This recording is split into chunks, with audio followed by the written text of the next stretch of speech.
Hello दोस्तों, teaching platform YouTube channel पर आपका स्वागत है। मैं सीएल सर आज आप लोगों को बीएड फर्स्ट ईयर को चाइल्डहुड एंड ग्रोइंग अप का मैराथन क्लास आप लोग के लेकर सामने हाजिर हैं। बहुत ही मैराथन क्लास में ए टू जेड टॉपिक को कवर किया गया है। बहुत ही सरल भाषा में संपूर्ण कवरेज के साथ एग्जाम में पूछे जाने वाले टॉपिक को रखा गया है। महत्वपूर्ण प्रश्नों की जबरदस्त तैयारी के साथ इसको तैयार किया गया है। नोट्स को एकदम पीडीएफ फॉर्म में आपके पास प्रस्तुत होगा। तो आप अपने एक ही वीडियो में कोर्स 1 को कंप्लीट करेंगे। पेपर 1 है चाइल्डहुड एंड ग्रोइंग अप। ये पेपर परीक्षा की दृष्टि से, पाठ्यक्रम के बीएड की दृष्टि से नहीं, बल्कि सीटेट एस्टेट शिक्षक भर्ती की विशिष्ट तैयारी को ध्यान में रखकर किया गया है। तो आप लोग लास्ट तक बने रहिए, ध्यान पूर्वक इसको पढ़िए और आप नोट करते चलिए ताकि आपकी परीक्षा की तैयारी बहुत ही आसानी से हो सके। तो आज आइए हम लोग चलते हैं टॉपिक पर। तो पहला हमारा टॉपिक है चाइल्डहुड एंड ग्रोइंग अप का बाल्यावस्था का अर्थ एवं परिभाषा, meaning and definition of childhood. क्योंकि ये टॉपिक बाल्यावस्था और किशोरावस्था दोनों को कवर किया गया है, तो पहला क्वेश्चन इसी के आधार पर है कि बाल्यावस्था का क्या अर्थ है और इसकी क्या परिभाषा है। तो बाल्यावस्था क्या होता है कि बाल्यावस्था वास्तव में मानव जीवन का वह स्वर्णिम समय है जिसमें उनका सर्वांगीण विकास होता है। सर्वांगीण विकास जब होता है वो बाल्यावस्था है। सामान्यतः 6 से 12 वर्ष के बीच की अवधि को बाल्यावस्था कहा जाता है। इस अवधि में बालक प्राथमिक विद्यालय की शिक्षा प्रारंभ करता है, इसलिए शिक्षा शास्त्री उसे प्रारंभिक विद्यालय की आयु भी कहते हैं। इस अवधि में क्या होता है कि इस अवधि में बालक स्फूर्ति अधिक होने के कारण कुछ लोग इसे स्फूर्ति अवस्था भी कहा जाता है, स्मार्ट एज भी इसको कहते हैं। कुछ लोग इसे गंदी अवस्था, डर्टी एज भी कहते हैं, क्योंकि इस अवस्था में बालक खेल कूद, भाग दौड़, उछल कूद में लगे रहते हैं, प्रायः वह लापरवाह रहते हैं। तो परीक्षा की दृष्टि से ये भी कहा जाए कि प्रारंभिक विद्यालय की आयु क्या है, तो बाल्यावस्था है। स्फूर्ति की अवस्था कौन है, तो बाल्यावस्था है। गंदी आयु की अवस्था कौन सा है, तो बाल्यावस्था है। तो शिष्यावस्था के बाद बाल्यावस्था का आरंभ होता है। यह अवस्था बालक के व्यक्तित्व के निर्माण की होती है। ब्लेयर्स, जोन्स एवं सिम्पसन के अनुसार शैक्षिक दृष्टिकोण से जीवन चक्र में बाल्यावस्था से अधिक कोई महत्वपूर्ण अवस्था नहीं है। तो ये बाल्यावस्था है। बाल्यावस्था में ब्लेयर जोन्स ने ये कहा है कि बाल्यावस्था का समय जब व्यक्ति के आधारभूत दृष्टिकोण, मूल्यों और आदर्शों को बहुत ही सीमा तक निर्माण होता है। तो ये बाल्यावस्था है। बाल्यावस्था को कोल ब्रूस ने भी देखिए क्या कहा है। कोल ब्रूस ने बाल्यावस्था को जीवन का अनोखा काल कहा है। कहा कि वास्तव में माता पिता के लिए बाल विकास की इस अवस्था को समझना कठिन है। तो इस तरह से है। कुपुस्वामी ने भी यही कहा है कि इस अवस्था को समझना कठिन है, क्योंकि बहुत से इस अवस्था में क्या होते हैं, उसके बहुत से परिवर्तन होते हैं। क्योंकि हर एक एज में अलग अलग अनोखे परिवर्तन होते हैं। 6 वर्ष की आयु में क्या होता है कि स्वभाव उग्र होता है, उसमें वो हाँ ना में बच्चा जिद्दी टाइप का होने लगता है। 7 वर्ष की आयु में क्या होता है कि बच्चा उदासीन हो जाता है, वह अकेला रहना पसंद करता है। और 8 वर्ष की आयु में विद्यालय में कोई आकर्षण नहीं रह जाता है, वह नियमित नकार कर करके क्या करता, कोई रोमांचकारी कार्य करना चाहता है। तो ये बाल्यावस्था है।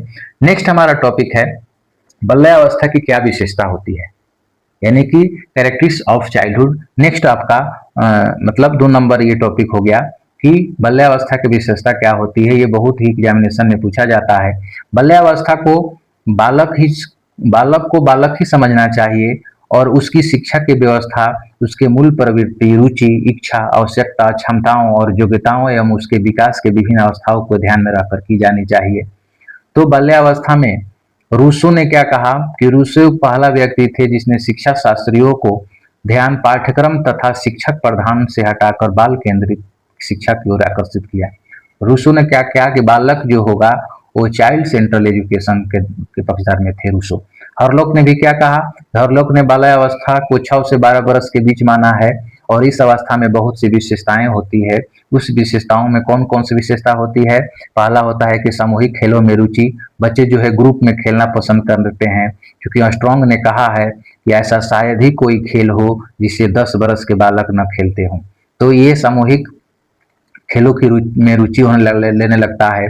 अगला विशेषता ये होती है कि रुचियों में परिवर्तन। दूसरा विशेषता ये होता है बाल्यावस्था की बालक की रुचि में परिवर्तन होने लगता है। इसमें कोल और ब्रूस ने क्या कहा है कि 6 से 12 वर्ष की अवधि को एक अपूर्व विशेषता ये है कि मानसिक रुचियों में स्पष्ट परिवर्तन दिखाई देता है। तीसरा आपका होता है कि सामूहिक प्रवृत्ति की प्रबलता।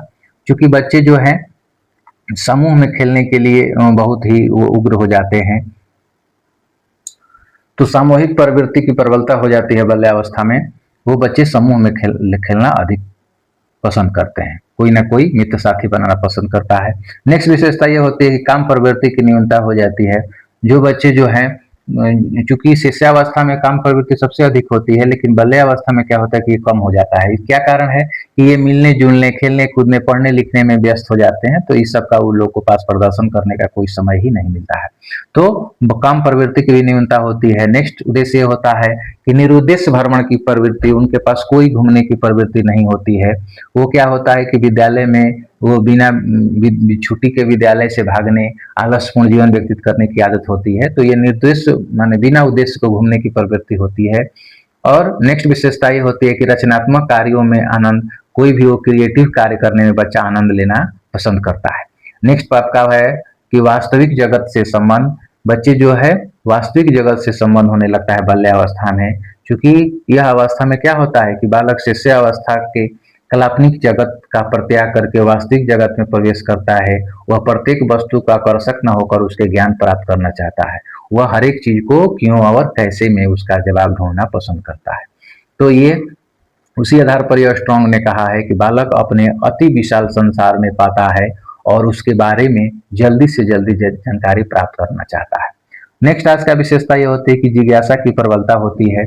बच्चे कोई भी जानने के लिए बहुत उत्सुक रहते हैं। वह क्या होता है कि वह क्यों और कैसे की जवाब चाहता है बच्चा, तो जिज्ञासा की प्रबलता होती है, उत्तर उसको जानने की बहुत ही रुचि होती है। नेक्स्ट इसका है कि शारीरिक एवं मानसिक स्थिरता आ जाती है। क्योंकि रॉस ने ये कहा है कि शारीरिक और मानसिक स्थिरता बाल्यावस्था की सबसे महत्वपूर्ण विशेषता है। तो इसलिए ये विशेषता ये भी होती है कि बच्चे को शारीरिक और मानसिक स्थिरता हो जाती है। नेक्स्ट आपका है तो नेक्स्ट है मानसिक योग्यताओं में वृद्धि। बच्चे को जो है इंक्रीज इन मेंटल एबिलिटी, क्योंकि बालक को मानसिक योग्यताओं में क्या होता है निरंतर वृद्धि होने लगती है। वह अधिक साधारण बातों को अधिक देर तक ध्यान केंद्रित कर सकता है और पूर्व अनुभव को स्मरण रखने की योग्यता उत्पन्न हो जाती है। नेक्स्ट आपका है कि सामाजिक गुणों का विकास हो जाता है। यानी कि बालक जो है एक विद्यालय में छात्रों को और अपने समूह में सदस्य के साथ पर्याप्त जीवन व्यतीत करता है। तो वो क्या होता है कि सहयोग, सद्भावना, सहनशीलता, आज्ञाकारिता, ये सब उसमें गुण आ जाते हैं। सामाजिक गुण का विकास हो जाता है। नैतिक गुणों का भी विकास होता है। नैतिक गुण का भी विकास हो जाता है बाल्यावस्था में। क्योंकि स्ट्रॉन्ग ने कहा है कि 6, 7 और 8 वर्ष की ऐसी आयु है जो बालकों में अच्छे और बुरे ज्ञान तक एवं न्यायपूर्ण व्यवहार, ईमानदारी और सामाजिक गुणों की भावना का विकास होने लगता है। नेक्स्ट आपका विशेषता यह है कि बहिर्मुखी व्यक्तित्व का विकास हो जाता है शिष्यावस्था से। जब बालक बाल्यावस्था में आता है तो पहले शिष्यावस्था में क्या करता है, बालक अंतर्मुखी होता है, लेकिन जब वो बाल्यावस्था में आता है बच्चा बहिर्मुखी हो जाता है। तो यानी कि वो बाहरी दुनिया के बारे में सोचने लगता है। संवेगों का दमन और प्रदर्शन, क्योंकि वो अच्छा चीजों से वो पुरस्कार जानना चाहता है, वो अच्छी अच्छी चीजें वही कार्य करना चाहता है जो माता पिता और बड़े लोग पसंद करते हैं। तो ये संवेगों को दमन भी करता है और प्रदर्शन भी करता है। नेक्स्ट आपका है कि संग्रह करने की प्रवृत्ति। बच्चे को संग्रह करने की प्रवृत्ति होती है। वो कोई भी चीज को वो संग्रह करना चाहता है। जैसे बालिकाएं क्या करती है कि चित्र, खिलौना, गुड़ियों, कपड़ा टुकड़े करता है। बच्चा क्या करता है, बालक गोलियां, टिकट, मशीन के पार्ट पुर्जा, पत्थर की टुकड़ा, ये सब संचय करना पसंद करता है। अब देखिए बाल्यावस्था के बाद नेक्स्ट पॉइंट आ जाता है कि बाल्यावस्था की जब विशेषता हो गई तो विशेषता के आधार पर ही उसके बच्चों को शिक्षा दी जाए। तो वहीं अगला पॉइंट हो गया आपका कि बाल्यावस्था में शिक्षा का क्या स्वरूप होनी चाहिए। ये मेन नेक्स्ट पॉइंट है। तो इस अवस्था में बालक क्या करता है कि इस अवस्था में बालक विद्यालय में जाने लगता है और उसे नवीन अनुभव प्राप्त होते हैं। औपचारिक और अनौपचारिक शैक्षिक प्रवृत्तियों के मध्य उसका विकास हो जाता है। तो बाल्यावस्था शैक्षिक दृष्टि से क्या होता है, बालक के निर्माण की अवस्था होती है। इस अवस्था में बालक अपना समूह अलग बनाने लगते हैं। इसे चुस्ती की आयु भी कहा गया है। और इस अवस्था में शिक्षा का स्वरूप कैसा होना चाहिए, आइए देखते हैं। क्योंकि ब्लेयर, जोन्स और सिम्पसन ने लिखा है कि बाल्यावस्था वह समय है जब व्यक्ति के आधारभूत दृष्टिकोणों, मूल्यों और आदर्शों को बहुत सीमा तक निर्माण होता है। तो शिक्षा का स्वरूप कैसा होना चाहिए? पहला होना चाहिए कि बालक भाषा के ज्ञान पर बल देना चाहिए, क्योंकि बाल्यावस्था को भाषा का ज्ञान जरूरी है, तो इस पर भी आपको ध्यान देना है। क्योंकि अष्टोम ने क्या कहा है, इस अवस्था में बालकों की भाषा की बहुत रुचि होती है, तो ऐसा बच्चों को शिक्षा दीजिए। नेक्स्ट आपका होगा उपयुक्त विषयों को चयन। सब बच्चे को उपयुक्त विषय का चयन करने के लिए भी अब उसको देना चाहिए कि जिससे बालक को ऐसे विषयों का अध्ययन आवश्यक है जो अपनी आवश्यकताओं को पूर्ति कर सके और उसके लिए लाभप्रद हो, तो ये ध्यान देना है। नेक्स्ट है कि रोचक विषय सामग्री, इंटरेस्टिंग कंटेंट होना चाहिए जो बच्चों को जैसे कहानी के माध्यम से, हास्य के माध्यम से, नाटक के माध्यम से, वीर पुरुष की कहानी, साहसी कार्य, ये सब सारी चीजें बताइए। पाठ्यक्रम, विषय और शिक्षण विधि में परिवर्तन, क्योंकि ये अवस्था बालक को रुचियों में निरंतर परिवर्तन रहता है, तो इसमें बालक पाठ्य विषय और शिक्षण विधि में उसको रुचि के अनुसार परिवर्तन करना आवश्यक होता है। जिज्ञासा की संतुष्टि, चूंकि बच्चे जिज्ञासु होते हैं बाल्यावस्था में, तो बच्चे को ऐसी शिक्षा दी जाए जिसमें उनकी जिज्ञासा की तुष्टि हो सके, संतुष्टि हो सके। नेक्स्ट आपका होता है कि सामूहिक प्रवृत्ति की तुष्टि, बच्चे को समूह में रहने की प्रवृत्ति हो जाती है, तो बच्चे को ऐसी शिक्षा दीजिए जो सामूहिक कार्य करे, सामूहिक खेल खेल में उसको बच्चे को पढ़ाइए, क्योंकि कॉलसेनिक ने यह कहा है कि सामूहिक खेल और शारीरिक व्यायाम प्राथमिक विद्यालय के पाठ्यक्रम के अभिन्न अंग होना चाहिए, तो उस हिसाब से शिक्षा का स्वरूप होना चाहिए। नेक्स्ट है रचनात्मक कार्यों की व्यवस्था, क्योंकि बालक की रचनात्मक कार्यों में विशेष रुचि होती है, तो रचनात्मक कार्य की भी व्यवस्था बच्चों को करना चाहिए। नेक्स्ट है आपका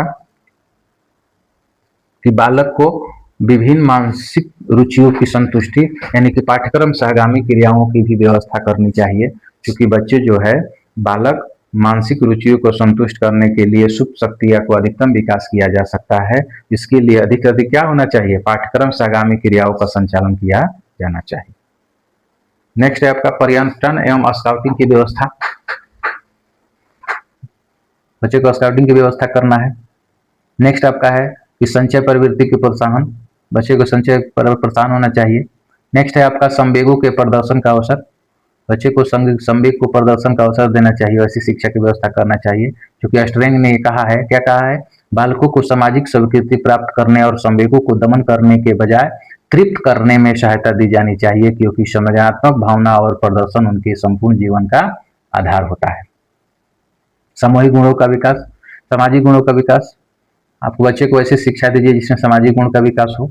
नैतिक शिक्षा भी दे दीजिए बाल्यावस्था में, मोरल एजुकेशन की व्यवस्था करना है, क्योंकि ये कॉलसेनिक ने कहा है कि बालक को आनंद प्राप्त करने वाली सरल कहानियां एवं नैतिक शिक्षा दी जानी चाहिए बाल्यावस्था में। क्रिया और खेल द्वारा शिक्षा, education through activity and play, बच्चे को खेल खेल में शिक्षा वाली बात आपको देना है। प्रेम और सहानुभूति पर आधारित शिक्षा, ये भी आपका शिक्षा की व्यवस्था होनी चाहिए। तो ये हमारा हो गया। नेक्स्ट टॉपिक हो गया अभिवृद्धि का, अभिवृद्धि और विकास, ये हम लोग पढ़ेंगे, ग्रोथ एंड डेवलपमेंट। पहले ग्रोथ जाना जाए, क्या है ग्रोथ, क्या है ग्रोथ, ये होता है कि कोशिकाओं का गुणात्मक वृद्धि ही अभिवृद्धि कहलाती है, जैसे ऊंचाई, भार, चौड़ाई आदि की वृद्धि, हाथ पैर के बढ़ना, बालों को बढ़ना, यह अभिवृद्धि कहलाएगी। फ्रैंक ने कहा कि कोशीय गुणात्मक वृद्धि अभिवृद्धि है, तो कोई भी अगर चीज बढ़ रहा है तो अभिवृद्धि है। कुछ मैंने वैज्ञानिक ने इसे विवृद्धि भी कहा है, विवृद्धि शब्द का प्रयोग करते हैं अभिवृद्धि को, परंतु यह वास्तव में यह भिन्न होता है। हरलॉक ने क्या कहा है 90 में कि गर्भाधारण के बाद ही गर्भस्थ शिशु में विवृद्धि होने लगती है, यह विवृद्धि गर्भस्थ शिशु के आकार और संरचना में होती है। तो कोई भी चीज अगर बढ़ रहा है तो विवृद्धि है। यह विवृद्धि क्या होता है कि परिपक्वावस्था तक चलती है। विवृद्धि बालक के शरीर और संरचना में ही नहीं होती है, बल्कि वह आंतरिक अंगों में भी और मस्तिष्क में भी होती है। मस्तिष्क जैसे जैसे विवृद्धि होती है, बालक के सीखने, स्मरण करने, तर्क करने की अधिक क्षमता आती जाती है। तो हरलॉक ने यह कहा है कि विवृद्धि को मात्रात्मक परिवर्तन और विकास को गुणात्मक परिवर्तन माना जाता है। तो अभिवृद्धि हो गया। अब अभिवृद्धि के बाद हम लोग जानेंगे कि अभिवृद्धि फ्रैंक के अनुसार क्या है। फ्रैंक के अनुसार यह है कि अभिवृद्धि से तात्पर्य कोशिकाओं में होने वाली वृद्धि से होता है, जैसे लंबाई, भार वृद्धि, जबकि विकास से तात्पर्य प्राणी में होने वाले संपूर्ण परिवर्तनों से होता है। नेक्स्ट आप लोग विकास अब जानेंगे। विकास नेक्स्ट पॉइंट है आपका, विकास क्या है, यानी कि डेवलपमेंट। ग्रोथ हम लोग जान लिए, डेवलपमेंट। तो विकास के संबंध में ये कहा जा सकता है कि मानव में होने वाले कार्मिक परिवर्तनों के फलस्वरूप होने वाली प्रगति ही विकास कहलाती है। बालक या व्यक्तित्व परिपक्वता, अधिगम के आधार पर पूर्व अधिगमित गुणों अथवा योग्यताओं को परिमार्जित करता है तथा अपने भीतर नए गुणों और योग्यताओं को विकास करता है। तो हरलॉक ने क्या कहा है कि हरलॉक ने विकास को परिभाषित करते हुए लिखा है कि विकास का अर्थ गुणात्मक परिवर्तन है। तो जो गुणात्मक परिवर्तन होगा वो विकास होगा। विकास का अर्थ क्या है? देखिए, लब्बा 1981 में कहा है कि विकास का अर्थ परिपक्वता, परिवर्तन या परिवर्तनों से है जो जीवधारी के जीवन में समय के साथ घटित होती है। तो ये हमारा वृद्धि हुआ और विकास हुआ। क्योंकि इस प्रकार हम कह सकते हैं कि विकास एक प्रगतिशील प्रक्रिया है और विकास के फलस्वरूप बालक में होने वाले कर्मिक परिवर्तन बालक के वातावरण के साथ समझन सिखा देते हैं। तो ये वृद्धि और विकास हुआ। अब इसका अंतर हम लोग जानते हैं। देखिए, मैराथन क्लासेज है। मैराथन क्लास में थोड़ा मेन आपको टॉपिक को की तरफ हम लोग पढ़ते हुए इसको हम लोग चलेंगे। विस्तार से अगर पढ़ना है तो आप हमारे वीडियो एक एक टॉपिक के लिए अलग अलग बना हुआ है, यूट्यूब पर जाकर हमारे वीडियो को सर्च कीजिए और पढ़िए। ये मैराथन है तो थोड़ा सा इसमें मेन पॉइंट हम लोग लेकर चलेंगे। तो वृद्धि और विकास में अंतर देखा जाए, क्योंकि दोनों में क्या अंतर है? तो वृद्धि जीवन प्रयत्न वृद्धि नहीं होती, एक निश्चित समय में रुक जाती है। वृद्धि जो है जीवन प्रयत्न नहीं चलता है, जबकि विकास क्या करता है? विकास जो है जीवन प्रयत्न एक व्यवस्थित और लगातार होने आने वाला परिवर्तन है। दूसरा है कि परिपक्वता अवस्था प्राप्त होते ही अभिवृद्धि रुक जाती है। मैच्योरेशन होते होते क्या होता है? अभिवृद्धि रुक जाती है, जबकि विकास कभी भी नहीं रुकती है। परिपक्वता की अवस्था प्राप्त होने पर भी विकास नहीं रुकता है। नेक्स्ट आपका है अभिवृद्धि का संबंध शारीरिक और मानसिक परिपक्वता से है, जबकि विकास का वातावरण से भी संबंध होता है। नेक्स्ट आपका है कि मात्रात्मक पहलू में परिवर्तन अभिवृद्धि के क्षेत्र में आता है, जबकि मात्रात्मक पहलुओं का नहीं बल्कि गुणात्मक और स्वरूप में परिवर्तन का संकेत देते हैं। नेक्स्ट है अभिवृद्धि में व्यक्तिगत भेद होते हैं। प्रत्येक बालक की वृद्धि समान नहीं होती है, जबकि विकास की दर सीमा में अंतर होते हुए उसमें समानता पाई जाती है। नेक्स्ट है अभिवृद्धि के साथ विकास हो सकता है। एक बालक का भार और मोटापा बढ़ने के साथ साथ वह आवश्यक नहीं है कि वह किसी कार्यात्मक परिष्कार को प्राप्त कर ले, जबकि अभिवृद्धि के बिना विकास हो सकता है। कुछ बालकों के कद, भार, आकार में वृद्धि न होते पर भी वे भौतिक, सामाजिक, भावात्मक एवं बौद्धिक पहलुओं में विशेष कार्य अनुभव वाले हो जाते हैं। नेक्स्ट अंतर देखा जाए, अभिवृद्धि से होने वाले परिवर्तन मापे जा सकते हैं, जबकि कार्य और व्यवहार में परिष्कार व का संकेत देने वाले होने से विकास गुणात्मक परिवर्तन लाता है, जिसका माप करना बहुत कठिन होता है। नेक्स्ट अभिवृद्धि मनुष्य के विकास प्रक्रिया का हिस्सा या एक पहलू है, जबकि विकास एक व्यापक और परिज्ञान शब्द है। नेक्स्ट है अभिवृद्धि एकाकी विषय प्रक्रिया है जो शरीर के विभिन्न अंगों का उत्तरोत्तर बढ़ रही समन्वित कार्य क्षमता में वृद्धि को इंगित करता है, जबकि विकास के परिणाम स्वरूप व्यक्ति में नवीन क्षमताएं प्रकट होती है, क्योंकि यह एक बहुआयामी प्रक्रिया है। नेक्स्ट है अभिवृद्धि का प्रयोग संकुचित अर्थ में होता है, जबकि विकास का प्रयोग व्यापक अर्थ में होता है। तो ये अभिवृद्धि और विकास में अंतर था। नेक्स्ट हमारा है कि विकास को प्रभावित करने वाले कारक कौन कौन से विकास को प्रभावित करते हैं। तो विकास को प्रभावित करने वाले कारक कौन कौन से हैं? तो पहला कारक है वंशानुक्रम, जो विकास को प्रभावित करते हैं। वंशानुक्रम जो होता है हमारे कुल और माता पिता से मिलते हैं। वातावरण, इन्वायरमेंट, ये भी प्रभावित करते हैं। नेक्स्ट आपका आहार, बच्चे जैसा खाना खाएगा वैसा ही उसका विकास होगा।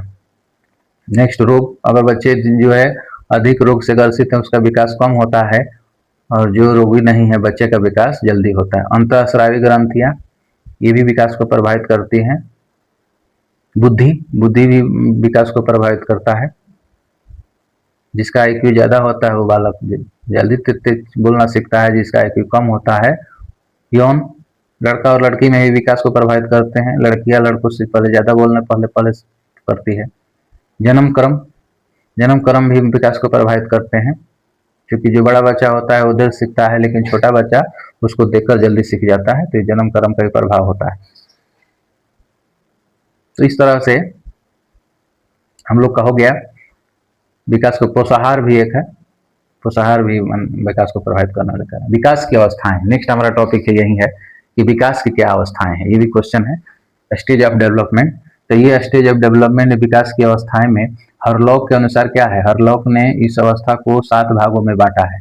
देखिए गर्भावस्था को कब से कब तक दिए हैं, गर्भावस्था की आयु है जन्म से पूर्व, गर्भावस्था है। प्रारंभिक शिष्यावस्था जन्म से 14 दिन तक, शिष्योत्तर शिष्यावस्था 14 से 2 वर्ष तक, बाल्यावस्था 2 से 11, प्रारंभिक किशोरावस्था 11 से 13, किशोरावस्था 13 से 17, उत्तर किशोरावस्था 17 से 21। रॉस के अनुसार देखिए, रॉस के अनुसार 4 होता है, रॉस के अनुसार 4 होता है, कौन कौन है, तो रॉस के अनुसार किशोरावस्था 1 से 3 वर्ष, प्रारंभिक बाल्यावस्था 3 से 6 वर्ष, उत्तर बाल्यावस्था 6 से 12 वर्ष, किशोरावस्था 12 से 18 वर्ष। देखिए कोलसैनिक के अनुसार भी विकास की अवस्थाओं को 8 भागों में बांटा है कोलसैनिक ने, जिसमें पूर्व जन्म काल, नव शिशुआ काल, आरंभिक शिशुआ काल, उत्तर शिशुआ काल, पूर्व बाल्यावस्था, मध्य बाल्यावस्था, उत्तर बाल्यावस्था, किशोरावस्था, तो ये बांट दिए हैं। शैली के अनुसार देखिए, शैली के अनुसार 3 भाग में बांटा गया है, शिष्यावस्था, बाल्यावस्था, किशोरावस्था। डॉक्टर अनसेंस जोन्स के अनुसार देखिए 4 भाग में, शिष्यावस्था, बाल्यावस्था, किशोरावस्था, प्रौढ़ावस्था।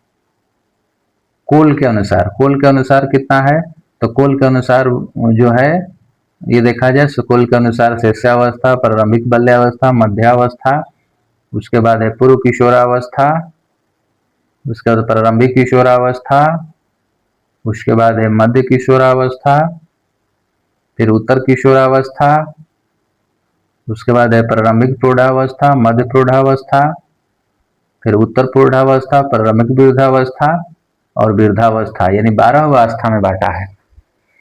विकास की अवस्थाओं को वर्णन किया गया है, जिसमें गर्भावस्था मतलब जो जन्म से पहले की अवस्था है गर्भावस्था है। बीजावस्था जो होता है जो सप्ताह के 2 सप्ताह तक चलता है गर्भधारण से, फिर भ्रूणावस्था होता है, फिर शिशु गर्भस्थ शिशु अवस्था, ये 8 सप्ताह से जन्म के पूर्व की अवस्था है। शिष्यावस्था है, शिष्यावस्था जन्म से 14 दिन की अवस्था को शिष्यावस्था कहा जाता है। बचपनावस्था है, यह 2 सप्ताह के बाद 2 वर्ष तक की अवस्था चलती है। बाल्यावस्था है, बाल्यावस्था को जीवन का अनोखा काल है। उसके बाद है वयः संधि या पूर्व किशोरावस्था जो है ये 11 से 15 साल की अवस्था में होता है लड़कियों में, लड़का में कितना होता है 12 से 17 वर्ष। वयः संधि, वयः संधि क्या होता है, जो किशोरावस्था और बाल्यावस्था को जोड़ेगा। फिर किशोरावस्था है, किशोरावस्था, उसके बाद है प्रौढ़ावस्था, प्रौढ़ावस्था 21 से 42 वर्ष की अवस्था को प्रौढ़ावस्था। फिर आपका हो गया मध्यावस्था, 40 से 60 वर्ष की आयु को मध्यावस्था हो गया। फिर उसके बाद है वृद्धावस्था, वृद्धावस्था जो का परम 60 वर्ष की आयु से होता है। तो ये हमारा हो गया सब अवस्थाएं। अब हम बालक के शारीरिक विकास ये जाने कि बालक की जो शारीरिक विकास होता है वो कैसे होता है। बालक का शारीरिक विकास, फिजिकल डेवलपमेंट इन चाइल्डहुड, तो बाल्यावस्था के शारीरिक विकास का मतलब है कि बालक का शारीरिक विकास कैसे कैसे होता है। तो बालक का शारीरिक व्यवस्था विकास में क्या होता है कि बाल्यावस्था 6 से 12 वर्ष की आयु तक माना जाता है। इस अवस्था को 2 भागों में बांटा गया है, पहला भाग 6 से 9 वर्ष, दूसरा भाग 9 से 12 वर्ष। लंबाई एवं आकार में भी इसको ये लंबाई और आकार में भी वृद्धि होता है, भार में भी इसका होता है। बालक के भार बालिकाओं से 9 वर्ष तक कम रहती है, 10 से 12 वर्ष के दौरान बालकों से अधिक हो जाती है। मस्तिष्क और सिर की लंबाई होता है, सिर का विकास होता है किंतु शरीर और सिर के अनुपात में व्यस्त शरीर और सिर के अनुपात की समानता की ओर प्रवृत्त होते हैं। शिष्यावस्था के अंत तक मस्तिष्क का विकास वयस्क शिशु का 90% होता है, जो बाल्यावस्था के अंत तक बढ़कर 95% होता है, हो जाता है। यह है। नेक्स्ट है मांसपेशिया का भी विकास होता है। मांसपेशिया क्या होता है कि 8 वर्ष की आयु में मांसपेशिया का भार का कुल भार का 27% होता है और 12 वर्ष में ये 33% हो जाता है। धड़ का भी विकास होता है। उसके बाद हाथ पैर, फिर दांत, 12 से 13 वर्ष में सभी दांत आ जाते हैं। यौन अंगों 11 से 12 वर्ष तक आते आते बालिकाओं के यौन अंगों का विकास हो जाता है। हृदय गति, शिष्यावस्था की तुलना बाल्यावस्था में हृदय धड़कनों की गति कम होती है। 18 वर्ष के बालकों का हृदय गति 85 बार धड़कता है। शारीरिक विकास को प्रभावित करने वाले कारक कौन कौन से हैं, तो वंशानुक्रम है, उसके बाद है आपका वातावरण है। उसके बाद आपको प्रभावित करने वाले कारक हैं पौष्टिक आहार। उसके बाद है नियमित दिनचर्या। उसके बाद है निद्रा एवं विश्राम। उसके बाद है व्यायाम, खेलकूद और मनोरंजन। उसके बाद प्रेम। उसके बाद सुरक्षा, सिक्योरिटी। फिर पारिवारिक परिवेश और अन्य कारक भी इसके होते हैं। बाल्यावस्था का मानसिक विकास देखा जाए, शारीरिक हो गया। मानसिक विकास होता है मेंटल डेवलपमेंट। बालक का मानसिक विकास जो होता है कैसे होता है, तो मानसिक विकास में होता है कि 6वां वर्ष में बालक क्या करता है, उसके बुद्धि और मानसिक शक्तियों का पर्याप्त विकास हो जाता है। 7 साल में क्या होता है कि वह छोटी छोटी घटनाओं का वर्णन कर लेता है। 8 वर्ष में क्या होता है कि बालक छोटी छोटी सामान्य समस्याओं को हल करने की क्षमता विकसित कर लेता है। 9 वर्ष के बाद समय, दिन, तारीख, वर्ष आदि बताने लगता है। 10वां वर्ष में बालक द्रुत गति में बोलने लगता है। 11वां वर्ष में बालक 6 अंकों तक आने की ओर लगभग 4 अंक पीछे की ओर उल्टी गिनती भी की पुनरावृत्ति कर सकता है। 12 वर्ष में बालक को तर्क और समस्या हल करने की योग्यता का विकास हो जाता है। और मानसिक विकास को प्रभावित करने वाले कारक ये सब हैं। वंशानुक्रम है, परिवार का वातावरण है जो प्रभावित करती है, परिवार के सामाजिक और आर्थिक, स्वास्थ्य, माता पिता की शिक्षा, बालक की शिक्षा और अध्यापक, समाज। अब हम लोग देखेंगे बाल्यावस्था में सामाजिक विकास। सामाजिक विकास कैसे होता है, तो बाल्यावस्था में सामाजिक विकास हर लोग ने कहा है कि सामाजिक विकास का अर्थ है सामाजिक संबंधों को परिपक्वता को प्राप्त करना है। सोरेनसन ने क्या कहा है कि सामाजिक अभिवृद्धि और विकास का तात्पर्य है कि अपनी और दूसरों को उन्नति के लिए योग्यता। रॉस ने भी ये कहा है कि रॉस के अनुसार सहयोग करने वाले लोगों में हम भावना का विकास और उसके साथ काम करने की क्षमता का विकास तथा संकल्प समाजीकरण कहलाता है। तो समाजीकरण है सामाजिक विकास। तो इसके आधार पर हम ये कह सकते हैं कि दूसरे के विचारों को सहन शक्ति की क्षमता का विकास, दूसरे के साथ सहयोग की भावना का विकास हो जाता है, दूसरे को सुख दुख बांटने की क्षमता का विकास, दूसरे को मेल मिलाप की भावना का विकास, सामाजिक एवं मूल्य आदर्शों के अनुरूप व्यवहार करने की क्षमता का विकास। बाल्यावस्था में सामाजिक विकास में क्या होता है कि बालक जो है विद्यालय जाने लगता है और विद्यालय वातावरण उसके सामाजिक विकास में सहायक होते हैं। नए नए मित्र बनाता है, अपने माता पिता और बाकी बड़ों को छात्र छाया में अपने को मुक्त करता है। वह अपने विशेष के प्रति बालकों की गहरी आस्था, शक्ति, भक्ति भाव पाया जाता है, सामाजिक गुण हो जाता है। और 6 वर्ष से 10 वर्ष तक वांछनीय और अवांछनीय जो व्यवहार में निरंतर प्रगति करता रहता है। उसके बाद है संवेग। नेक्स्ट हम लोग का टॉपिक है संवेग। संवेग भी एक बहुत ही महत्वपूर्ण टॉपिक है, इमोशन। तो संवेग क्या है ये देखा जाए। संवेग का अर्थ होता है, संवेग जो शब्द है अंग्रेजी के इमोशन शब्द का हिंदी रूपांतर है। शब्द व्युत्पत्ति के अनुसार इमोशन शब्द की उत्पत्ति लैटिन भाषा के इमोभर से मानी जाती है, जो उत्तेजना करना, हलचल मचाना, उथल पुथल एवं क्रांति उत्पन्न करना आदि अर्थों में किया जाता है। संवेग की परिभाषा देखा जाए, रॉस ने कहा है कि संवेग चेतना की वह अवस्था है जिसमें रागात्मक तत्व की प्रधानता होती रहती है।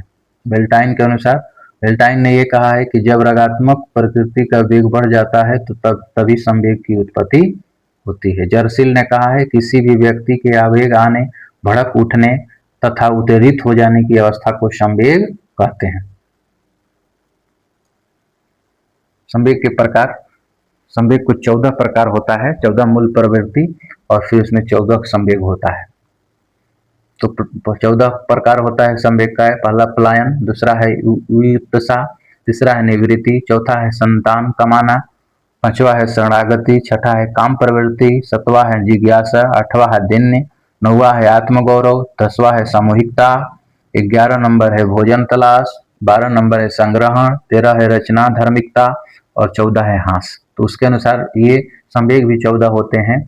पहला है भय, उसके बाद क्रोध, घृणा, वात्सल्य, करुणा, कामुकता, आश्चर्य, आत्महीनता, आत्म अभिमान, एकाकीपन, भूख, अधिकार, कृतिभाव, आमोद, ये सब होता है। तो संवेग जो होता है वो 14 होते हैं और उसके प्रवृत्ति भी 14 होते हैं। संवेग की विशेषता देखा जाए क्या होता है, संवेग में व्यापकता पाई जाती है। संवेग पशु पक्षी बालक भी सभी में पाए जाते हैं। मनुष्य की सभी दशाओं में और अवस्थाओं में संवेग पाए जाते हैं। संवेग भी जागृत करने के लिए भावनाओं का होना आवश्यक है।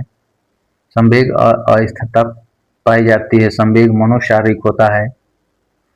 संवेग की दशा में भी बुद्धि का काम नहीं करती है। संवेग पर परिस्थिति और ग्रंथिया का प्रभाव होता है। संवेग का परिणाम कोई क्रिया अवश्य होती है। ये सारी चीजें क्या हैं। फिर बाल्यावस्था में सामग्रिक विकास देखा जाए कि बाल्यावस्था में सांवेगिक विकास में बच्चे बाल्यावस्था में कैसे सांवेगिक विकास करते हैं। सांवेगिक विकास करने के लिए बालक को बाल्यावस्था में होता है। फिर नैतिकता का विकास, नैतिक मोरलिटी। मोरलिटी क्या है, मानवीय क्रियाकलापों को निर्देशित करने वाले विश्वास, मूल्य और सिद्धांत ही नैतिकता कहलाते हैं। नैतिकता दो रूपों में मानवीय क्रियाकलापों को निर्देशित करता है। पहला होता है सकारात्मक व्यवहार निर्देश देना और दूसरा है नकारात्मक क्रियाएं। दो होता है नैतिकता। नैतिकता मोरल शब्द लैटिन भाषा के मोरिस शब्द से बना है, जिसका तात्पर्य है रीति रिवाज और लोक रीति। ये नैतिकता विकास है। नैतिकता विकास, नैतिक विकास और नैतिक विकास की अवस्थाएं। ये होता है नैतिक विकास, शस्यावस्था में नैतिक विकास। उसके बाद है प्रारंभिक बाल्यावस्था में नैतिक विकास। उसके बाद है उत्तर बाल्यावस्था में नैतिक विकास। उत्तर बाल्यावस्था में क्या होता है, बालक जो 6 वर्ष का होता है तो ये जानने लगता है कि इच्छा जागृति हो जाती है, खिलौना का अर्थ क्या है, जिज्ञासा से प्रेरित होकर खिलौना वस्तु तोड़ने फोड़ने लगता है।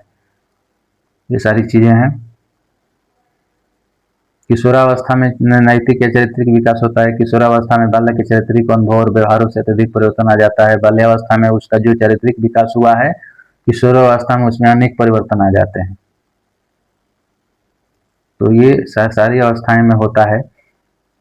नैतिकता का अर्थ ये होता है कि नैतिकता दो रूपों में मानवीय क्रियाकलापों निर्देशित करता है, सकारात्मक और नकारात्मक। अब बाल्यावस्था में परिवार का प्रभाव, नेक्स्ट हमारा टॉपिक हो गया कि बाल्यावस्था में परिवार कैसे प्रभाव पड़ता है। तो परिवार एक ऐसा परिवार का समूह है जो रक्त के आधार पर दूसरे से संबंधित रहते हैं। परिवार बच्चों के पालन पोषण की व्यवस्था करता है और बालक के जीवन में परिवार के महत्व को निम्न तरह से प्रस्तुत किया जा सकता है कि वात्सल्य एवं संरक्षक, चूंकि मातृत्व वात्सल्य और पैतृक संरक्षण बालक को परिवार से ही प्राप्त होता है। नैतिक विकास होता है परिवार में। दूसरा होता है सांस्कृतिक हस्तांतरण होता है कि हम अपने परिवार के सदस्यों से सांस्कृतिक विशेषताएं और सामाजिक गुण उसको सीखता है। परिवार पीढ़ी दर पीढ़ी सांस्कृतिक मूल्यों का हस्तांतरण करता है। शारीरिक विकास होता है। गामक विकास होता है, मोटर डेवलपमेंट। बालक में गामक विकास में माता पिता और परिवार के सदस्यों को महत्वपूर्ण भूमिका होती है। बालक के खान पान तथा व्यवहार उसके गायक विकास को प्रभावित करते हैं। मानसिक विकास भी परिवार में होता है। परिवार में वातावरण का बालक के मानसिक विकास से घनिष्ठ संबंध होता है। संवेगात्मक विकास, पारिवारिक वातावरण बालक के संवेगात्मक विकास का अत्यधिक प्रभाव डालता है। जिस परिवारों में आपसी कलह, झगड़ा, लड़ाई, ईर्ष्या, दोष आदि पाया जाता है, वहां बालकों का सकारात्मक समग्र विकास नहीं होता। सामाजिक विकास भी बच्चों को परिवार में ही होता है। माता पिता द्वारा बालक के पालन पोषण की विधि सामाजिक विकास का प्रभाव डालता है। भाषा विकास, भाषा विकास भी परिवार में ही होता है। आदतों का भी विकास, जो अच्छी अच्छी आदतें हैं उस बच्चे को कैसे उठना है, बैठना है, कैसे चलना फिरना, बातचीत करना। खेल का विकास बच्चों को परिवार से ही होता है। मानसिक स्वास्थ्य बच्चे को ही घर से ही होता है। और ये सृजनात्मक का विकास ये भी होता है। तो बाल्यावस्था में परिवार का प्रभाव ये होता है कि वात्सल्य एवं संरक्षक मिलता है। नैतिक विकास होता है, सांस्कृतिक हस्तांतरण होता है, शारीरिक विकास होता है, गामक विकास होता है और मानसिक विकास होता है, संज्ञानात्मक विकास, सामाजिक विकास, भाषा विकास, आदतों का विकास, खेल का विकास, मानसिक स्वास्थ्य, सृजनात्मक विकास, ये सब होता है। तो परीक्षा के दृष्टि से ये पूछ सकता है कि बालक में बाल्यावस्था में परिवार के प्रभावों को वर्णन कीजिए, तो आपका ये उत्तर हो जाएगा। या अगला एक भी क्वेश्चन होता है कि बाल्यावस्था के विकास में परिवार की भूमिका बताइए, नेक्स्ट हमारा टॉपिक हो गया बाल्यावस्था में मित्र समूह का क्या प्रभाव पड़ता है, effect of peer group in childhood. ये नेक्स्ट पॉइंट हो गया हमारा नेक्स्ट क्वेश्चन। क्योंकि बालक को मित्र समूह का भी होता है। सहयोगी समूह शिक्षा की औपचारिक संस्था के रूप में मित्र मंडली का अर्थ है कि समान दर्जा रखने वाले छात्र छात्राओं का समूह। क्योंकि सहयोगी समूह को ही शिक्षा का औपचारिक संस्था माना गया है। तो मित्र समूह की विशेषता होती है कि इसमें छात्र छात्राओं किसी प्रकार का वरिष्ठ और कनिष्ठ का अंतर नहीं होता है। मित्र मंडली में सभी बालक एक समान होते हैं। वे अपने साथियों से विचार विमर्श करने का पूर्ण स्वतंत्र रहते हैं और किसी को किसी से भी किसी प्रकार का भय नहीं रहता है। वे अपनी भावनाओं को प्रकट करने में स्वतंत्र होते हैं। उन पर किसी प्रकार का अंकुश नहीं होता है। वे स्वतंत्र चिंतन और आत्मनिर्भरता की भावना को बढ़ावा देते हैं। यह कक्षा शिक्षण में सहायक है। इसे स्वाध्याय की प्रेरणा मिलती है और इसमें कोई विचार या कोई मत बाहर से नहीं थोपा जाता। इसका प्रेरणा सकारात्मक और स्वाभाविक ढंग से मिलता है। मित्र मंडली पर बालक का क्या प्रभाव पड़ता है, तो बालक का ये प्रभाव होता है कि व्यवहार में अपेक्षित परिवर्तन होता है, बौद्धिक विकास होता है, आत्मविश्वास के विकास होता है और उत्तरदायित्व की भावना का विकास होता है, समाजीकरण का विकास होता है। क्योंकि मनुष्य एक सामाजिक प्राणी है और सफल सामाजिक जीवन के लिए समाजीकरण होना आवश्यक है। और यह मित्र मंडली में रहते हुए बालक स्नेह, सहयोग, सहानुभूति तथा त्याग जैसा सामाजिक गुणों का विकास होता है। व्यक्तित्व तथा स्वाभाविक विकास होता है। व्यक्तित्व का सर्वांगीण विकास होता है मित्र मंडली में। तो मुख्य बिंदु में ये हो सकता है कि बाल्यावस्था के मित्र समूह में क्या क्या विकास होता है। पहला होता है व्यवहार के अपेक्षित सुधार, बौद्धिक विकास, आत्मविश्वास का विकास, उत्तरदायित्व की भावना का विकास, समाजीकरण का विकास, व्यक्तित्व का सामाजिक विकास और व्यक्तित्व का सर्वांगीण विकास। परीक्षा में यह भी हो सकता है कि बाल्यावस्था में मित्र समूह के प्रभावों को वर्णन करें। यह भी हो सकता है कि बाल्यावस्था के विकास में मित्र समूह की भूमिका बताइए। नेक्स्ट हमारा हो गया कि बाल्यावस्था में आस पड़ोसी प्रभावों को वर्णन कीजिए। क्योंकि बाल्यावस्था में आसपास प्रभावों का वर्णन करने के लिए भी पूछ सकता है। क्योंकि बालक का जन्म जिस घर में होता है, बालक वहां उसका पालन पोषण होता है और जहां वह विकास की अवस्थाओं के प्रति गति प्राप्त करता है, उसके आसपास यानी पास पड़ोस में पर्यावरण का प्रभाव उस पर व्यापक रूप से पड़ता है। क्योंकि आसपास के पर्यावरण के निम्न कारक बालक के विकास को प्रभावित करते हैं। कौन कौन से प्रभावित करते हैं? पहला है आपका पास पड़ोस की सामाजिक वातावरण, दूसरा है पास पड़ोस की संसाधन जैसे खेल कूद, खेल मैदान, अस्पताल, पास पड़ोस की संरचनात्मक विशेषताएं। इस तरह हम ये कह सकते हैं कि बालक का पालन पोषण पर पास पड़ोस का व्यापक प्रभाव पड़ता है। माता पिता गर्व करते हैं कि उनके पास पड़ोस में रहने वाले अपने बच्चे का पालन पोषण किस प्रकार करते हैं, बालक को क्या करना है। पास पड़ोस में खेलने के लिए पार्क और मैदान, स्कूल, अस्पताल आदि होते हैं। वहाँ बालकों का पालन पोषण और विकासात्मक क्रियाएं पूर्णत होती है। पास पड़ोस में रहने वाले लोगों को सामाजिक, आर्थिक, शैक्षिक स्थिति अच्छी होती है और आसपास के वातावरण में रचनात्मक होते हैं। तो ये सब होता है। यदि पास पड़ोस में खेलने के लिए अच्छे साथी और मित्र उपलब्ध हो जाते हैं तो बालक अच्छी सामाजिक गुण का विकास हो जाता है। यदि पास पड़ोस के मकान नियमानुसार बने हों, जल निकासी की व्यवस्था सुव्यवस्था हो, हरियाली है, कूड़े ढेर नहीं होता है, सड़कें गलियां ठीक है, तो बालक का शारीरिक विकास को गंदी बस्ती, नाले किनारे जैसी जगहों में धूप छांव आदि की कमी होती है। बालक के भाषा विकास पर पास पड़ोस का बहुत अधिक प्रभाव पड़ता है। यदि पास पड़ोस में रहने वाले लोग शिक्षित तथा सामाजिक आर्थिक वाले होते हैं, उसके प्रेरणा से बालकों का शब्द भंडार सुंदर हो जाता है। तो ये सब होता है। बालक का पास पड़ोस में उनके नैतिक विकास को प्रभावित करते हैं। यदि पास पड़ोस के बच्चे रहने वाले अच्छे चरित्र के नहीं है तो अशिक्षित, झगड़ालू, अनैतिक आचरणों से लिप्त होना है, तो बालक धीरे धीरे वही व्यवहार सीखने लगता है। तो ये सारी चीजें हैं। यदि पास पड़ोस के बालक आपस में मिलजुल कर बौद्धिक क्रियाकलापों में भाग लेते हैं तो उसका बौद्धिक विकास उन्नत होता है। जैसा पड़ोस रहेंगे वैसे बच्चों का विकास होगा। नेक्स्ट हमारा अगला क्वेश्चन हो गया कि विद्यालय क्या अर्थ है। बाल्यावस्था के विकास में विद्यालय के योगदान का वर्णन कीजिए। क्या विद्यालय का योगदान है? तो विद्यालय का अर्थ ये होता है कि विद्यालय बालकों को शिक्षा का औपचारिक अभिकरण है। विद्यालय प्रत्येक बालक को समझना, उसके व्यक्तित्व को आदर करना और उसकी अपनी शक्तियों को ज्ञान देना और अन्य क्रियाकलापों का आयोजन करना विद्यालय का क्या है? कार्य है। जॉन डेवी ने भी कहा है कि विद्यालय एक ऐसा विशिष्ट परिवेश है जहां जीवन के गुणों और विशिष्ट प्रकार की क्रियाओं तथा व्यवसायों को की शिक्षा इस प्रकार उद्देश्य से दी जाती है कि वांछित दिशा में बालक का विकास हो सके। रस ने भी यही कहा है कि विद्यालय वे संस्थाएं हैं जिनको सभ्य मनुष्यों द्वारा इस उद्देश्य से स्थापित किया गया है कि समाज के सुव्यवस्थित और योग्य सदस्यता के लिए बालकों को तैयार करने में सहायता मिल सके। तो मानसिक विकास ये है, बालक के विकास में योगदान होता है। बालक के विकास में विद्यालय का क्या योगदान है ये देखा जाए। मानसिक विकास में योगदान है। दूसरा है मानसिक स्वास्थ्य में भी विकास करता है विद्यालय। सामाजिक विकास में योगदान है। लोकतांत्रिक दृष्टिकोण का विकास, चूंकि विद्यालय में विभिन्न सांस्कृतिक, धार्मिक और भाषाई पृष्ठभूमि वाले बालक एक साथ अध्ययन करते हैं, जिससे उसमें क्या आता है, सहयोग, सहनशीलता, बंधुत्व तथा आदर का भाव आता है। शैक्षिक नैतिक विकास भी का भी विकास होता है। संज्ञानात्मक विकास भी होता है।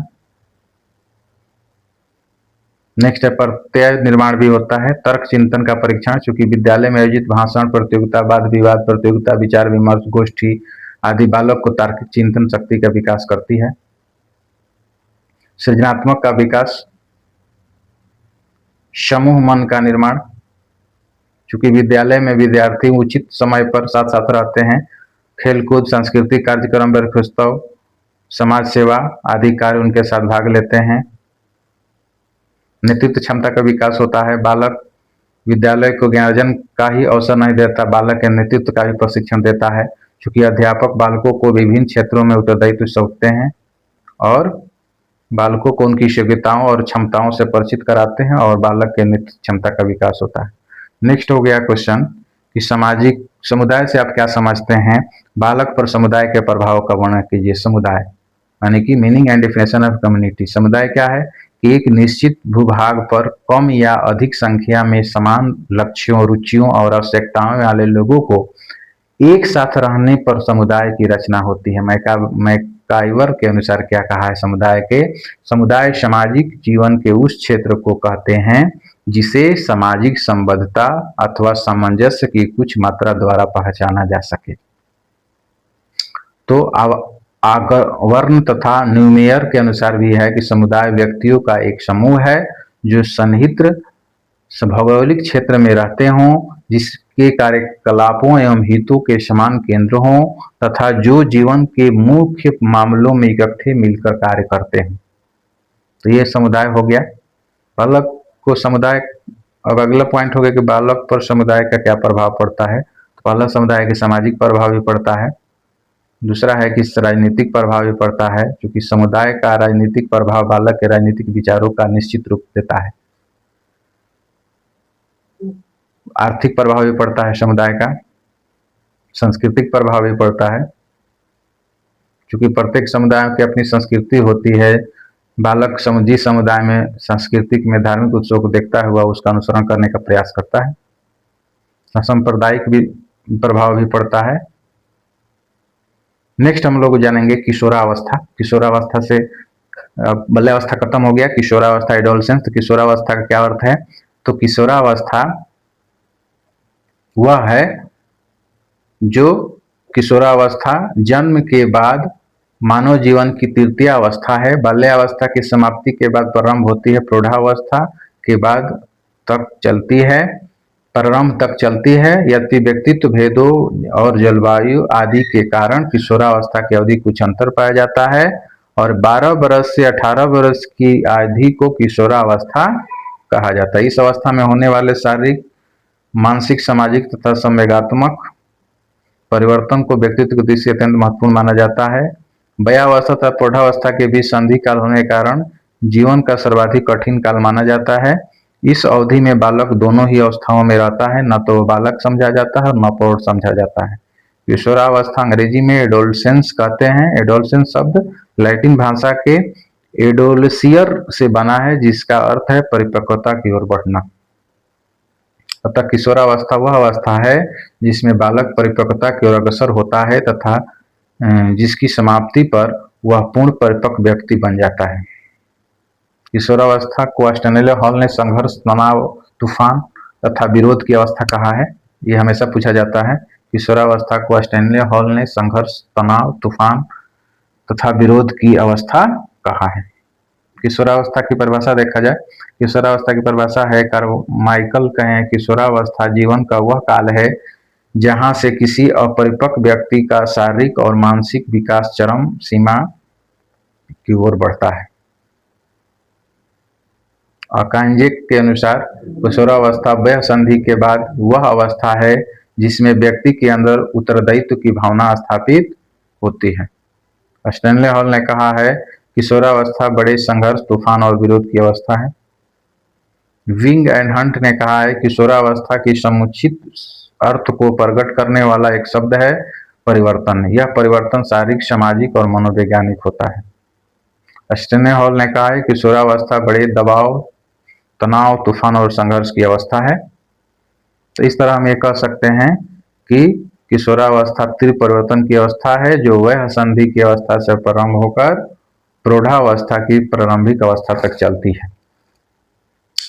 तो कुछ विद्वानों ने इसे दो अवस्थाओं में बांटा है, पूर्व किशोरावस्था और उत्तर किशोरावस्था। पूर्व किशोरावस्था 13 से 16 वर्ष, उत्तर किशोरावस्था 17 से 21 वर्ष। पूर्व किशोरावस्था जो होता है, इस अवस्था वह संधि अवस्था की समाप्ति अर्थात 13 वर्ष से प्रारंभ होकर 16 से 17 वर्ष तक चलती है।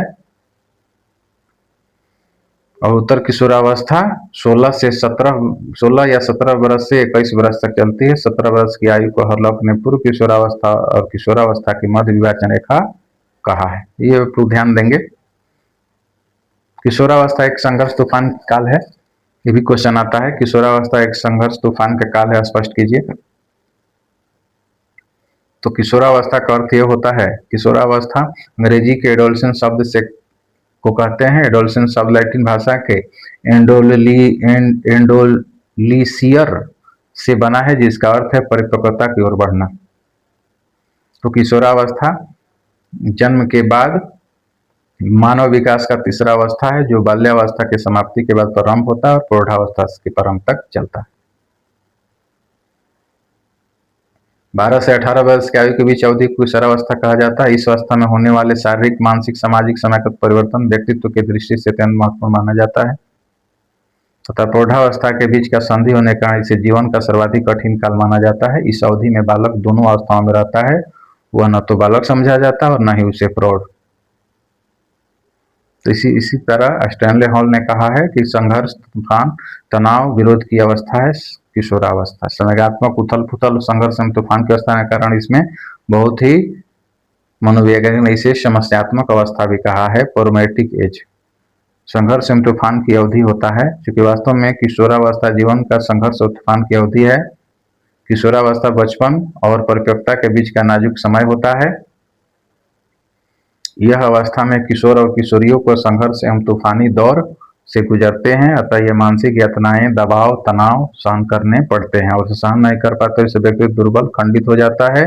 स्टैनले हॉल ने बताया है कि तीव्र शक्ति आयुर्वेदीकरण यह काल किशोर और किशोरियों के लिए मानसिक रूप जीवन में भयंकर उथल पुथल होती है और उथल पुथल के कारण उनका संपूर्ण जीवन उसी प्रकार बदल जाता है जिस प्रकार भूमि भारी भूकंप के कारण पृथ्वी की आकृतियों बदल जाती है। तो ये आपका है संघर्ष की अवस्था। फिर इसमें देखा जाए कि हम इससे विस्तृत रूप में यह हम कह सकते हैं कि किशोरावस्था जो है क्रांतिकारी शारीरिक परिवर्तन होता है, समायोजन में समस्याएं होती है किशोरावस्था में, बुद्धि का अधिकतम विकास हो जाता है, संवेगों में परिवर्तनशीलता आ जाती है, कल्पना की प्रधानता हो जाती है, विपरीत लिंगी के प्रति स्नेह हो जाता है, चिंता एवं चिंतन आ जाती है, स्वतंत्रता की अभिलाषा रहती है किशोरावस्था में कि हम लोग कोई स्वतंत्र छोड़ दें, सुख एवं आनंद की चाह होती है, व्यवहार में विभिन्नताएं होती है, समाज सेवा की भावना आ जाती है, जीवन दर्शन का निर्माता हो जाता है किशोरावस्था में। किशोरावस्था की विशेषता देखा जाए, ये भी बहुत महत्वपूर्ण क्वेश्चन है, क्या विशेषताएं होती है? क्योंकि किशोरावस्था मानव जीवन के एक महत्वपूर्ण संक्रमणकालीन अवस्था है जो बाल्यावस्था और प्रौढ़ावस्था के बीच आती है। सामान्यतः यह अवस्था 12 से 19 वर्ष तक मानी जाती है। तो इस अवधि में क्या होता है कि बालक के शारीरिक, मानसिक, संवेगात्मक, सामाजिक, नैतिक और बौद्धिक विकास के तीव्र परिवर्तन होते हैं। इसी कारण मनोवैज्ञानिक ने किशोरावस्था को तूफान तनाव की अवस्था कहा है। किशोरावस्था की विशेषता देखा जाए क्या क्या होता है, ये बहुत ही महत्वपूर्ण क्वेश्चन है। शारीरिक विकास की तीव्रता आ जाती है किशोरावस्था में। दूसरा होता है मानसिक एवं बौद्धिक विकास हो जाता है। तीसरा है आपका संवेगात्मक अस्थिरता आ जाती है, किशोरों की भावनाएं स्थिर नहीं रहती। आत्म चेतना और आत्मसम्मान का विकास होता है, किशोर अपने व्यक्तित्व के प्रति सजग होता है, पहनावे, रूप, रंग, व्यवहार पर विशेष ध्यान देता है। स्वतंत्रता की भावना उसमें आ जाती है, किशोर स्वतंत्र जीवन जीना चाहता है, वो स्वयं निर्णय लेने की इच्छा रखता है। सामाजिक विकास हो जाता है, इस अवस्था में किशोर का सामाजिक दायरा बढ़ जाता है, मित्र का प्रभाव अधिक हो जाता है, समूह में रहना पसंद करता है। विपरीत लिंग के प्रति आकर्षण होता है, किशोरावस्था यौन चेतना का विकास होता है, लड़के एवं लड़की एक दूसरे के प्रति आकर्षित होने लगते हैं और मित्रता और प्रेम की भावना विकसित होती है। सजने संवरने की रुचि होती है। आदर्शवाद एवं वीर पूजा की भावना आ जाती है, किशोर महान व्यक्तियों को से प्रभावित होते हैं, आदर्शवादी विचार रखते हैं। कल्पनाशीलता का एवं दिवा स्वप्न की विशेषता आ जाती है, किशोर कल्पनाओं में अधिक खोए रहते हैं, भविष्य में के सपने देखते हैं, सफलता एवं प्रसिद्धि की कल्पना करते हैं। नैतिक एवं धार्मिक विकास हो जाता है, किशोर सही और गलत में अंतर समझने लगता है, नैतिक मूल्यों का विकास होता है, न्याय एवं सत्य के प्रति संवेदनशील होते हैं, धार्मिक और आध्यात्मिक विचारों में रुचि बढ़ती है। रुचियों में परिवर्तन होने लगता है, किशोरों की रुचियों में तेजी से बदलती है, खेल, संगीत, फैशन, तकनीकी में रुचि बढ़ती है, किशोर की भविष्य के प्रति जागरूकता आती है। तो निष्कर्ष तौर पर हम ये कह सकते हैं किशोरावस्था जीवन का अत्यंत संवेदनशील एवं महत्वपूर्ण अवस्था है। इस अवस्था में होने वाले परिवर्तनों में संपूर्ण व्यक्ति के प्रभावित करते हैं। यदि किशोरों को उचित शिक्षा, मार्गदर्शन एवं अनुकूलन वातावरण मिले तो वे समाज के आदर्श नागरिक बन सकते हैं। इसलिए परिवार, विद्यालय एवं समाज सभी का दायित्व है किशोरों को सर्वांगीण विकास में सहयोग करें। नेक्स्ट क्वेश्चन है भारतीय किशोरों की समस्याएं क्या क्या है। क्योंकि भारतीय प्रॉब्लम ऑफ इंडियन एडोलसेंस, तो किशोरावस्था जो होता है मानव जीवन का अत्यंत महत्वपूर्ण एवं संवेदनशील अवस्था है। इस अवस्था में बालक न तो पूर्णतः बच्चा रहता है और न ही पूर्णतः व्यस्त हो पाता है। तो भारतीय किशोरों की कौन कौन समस्या होता है? शारीरिक समस्याएं होने लगती है, जो किशोरावस्था में शरीर के तीव्र परिवर्तन होते हैं, हार्मोन्स परिवर्तन, असंतुलन उत्पन्न होता है। मानसिक एवं संज्ञानात्मक समस्या आ जाती है, किशोरों की भावनाएं अस्थिर हो जाती है, क्रोध, भय, चिंता, निराशा बढ़ जाती है, छोटी छोटी बातों पर तनाव महसूस करते हैं। शैक्षिक समस्याएं आ जाती है, भारतीय किशोरों को शिक्षा के क्षेत्र में अनेक कठिनाई सामना करना पड़ता है। अत्यधिक प्रतियोगिता का दबाव, परीक्षा प्रणाली कठिनाई, रिटेरथिन शिक्षा की पद्धति, ये सारी चीजें। पारिवारिक समस्याएं भी दिखाई देने लगती है। परिवार किशोर के व्यक्तित्व विकास का मुख्य आधार होता है, लेकिन कई बार परिवार ही समस्या का कारण बन जाता है, जैसे माता पिता का अधिक नियंत्रण, पारिवारिक कलह, आर्थिक कठिनाइयां। सामाजिक समस्याएं भी आ जाती है, क्योंकि भारतीय समाज में किशोर अनेक सामाजिक दबाव सामना करते हैं, जैसे जातिवाद, भेदभाव, लैंगिक असमानता। नैतिक एवं चारित्रिक समस्याएं भी होने लगती है, किशोर सही और गलत के बीच संघर्ष अनुभव करते हैं, नैतिक मूल्यों में गिरावट आने लगती है, अनुशासनहीनता बच्चा अधिक करने लगता है, झूठ बोलना, चोरी करने की प्रवृत्ति, अहिंसा, आक्रामकता। यौन की समस्याएं होती है, किशोरावस्था में यौन चेतना विकसित हो जाती है, यौन जिज्ञासा बढ़ती है। आर्थिक समस्याएं भी आने लगती है, भारत में अनेक किशोर आर्थिक कठिनाई से प्रभावित होते हैं, गरीबी के कारण पढ़ाई छोड़नी पड़ती है। बाल श्रम की समस्याएं होती है, बेरोजगारी एवं भविष्य की चिंता भी भारतीय किशोर की समस्याएं हैं। किशोर अपने भविष्य और रोजगार के चिंतित रहते हैं, प्रतियोगी परीक्षा का दबाव होता है, रोजगार के सीमित अवसर है, कैरियर संबंधी भ्रम है। इंटरनेट एवं सोशल मीडिया की भी समस्याएं होती है। आधुनिक समय में मोबाइल एवं सोशल मीडिया किशोरों की जीवन का हिस्सा बन चुके हैं, पढ़ाई में ध्यान कम हो जाता है, इंटरनेट की लत लग जाती है, साइबर अपराध, ऑनलाइन शोषण खतरा बढ़ता है। भारतीय किशोरों की समाधान यही है कि उचित शिक्षा एवं मार्गदर्शन कीजिए, पारिवारिक सहयोग कीजिए, नैतिक मूल्य शिक्षा दीजिए, यौन शिक्षा दीजिए, खेल एवं सांस्कृतिक गतिविधियां कराइए, मानसिक स्वास्थ्य पर ध्यान दीजिए। और शिक्षक की भूमिका यह है किशोरों की समस्याओं को समझे, मित्रवत सहानुभूतिपूर्ण व्यवहार करे, उचित मार्गदर्शन प्राप्त करे, अनुशासन एवं संतरता संतुलन बनाए रखे, नैतिक मूल्यों का विकास करें। निष्कर्ष तौर पर हम कह सकते हैं कि भारतीय किशोर अनेक शारीरिक, मानसिक, सामाजिक एवं आर्थिक समस्याओं से जूझ रहे हैं। यदि इन समस्याओं का समय पर समाधान न किया जाए तो उनकी व्यक्तित्व विकास प्रभावित हो सकता है। इसलिए परिवार, विद्यालय एवं समाज सभी का दायित्व है कि वे किशोरों को उचित शिक्षा, मार्गदर्शन, प्रेम, सुरक्षा प्रदान करें ताकि वे राष्ट्र के योग्य और जिम्मेदार नागरिक बन सके। तो इस तरह से हमारा आज मैराथन क्लास था। मैराथन क्लास बहुत ही सार्वगर्भित ढंग से सारांश रूप में सार के तौर पर इसको हम प्रस्तुत किए थे और इसमें सारी चीज़ों को समाहित किया गया है। कोई भी एग्जामिनेशन हो, इससे अधिक आपको नहीं आना है। तो आप लोग जो है इसको ध्यानपूर्वक पढ़ेंगे, समझेंगे और आप जानेंगे। चूंकि ये जो टॉपिक है, जो हर एक टॉपिक को इसमें मेंशन किया गया है। वीडियो जब अच्छा लगे तो आप लाइक कीजिए, कमेंट कीजिए, शेयर कीजिए और हमारे चैनल को सब्सक्राइब कीजिए। इसी तरह का हम आपका मैराथन क्लास हर एक सब्जेक्ट के लिए लाते रहेंगे और आप हमसे जुड़े रहिए। तब तक के लिए धन्यवाद।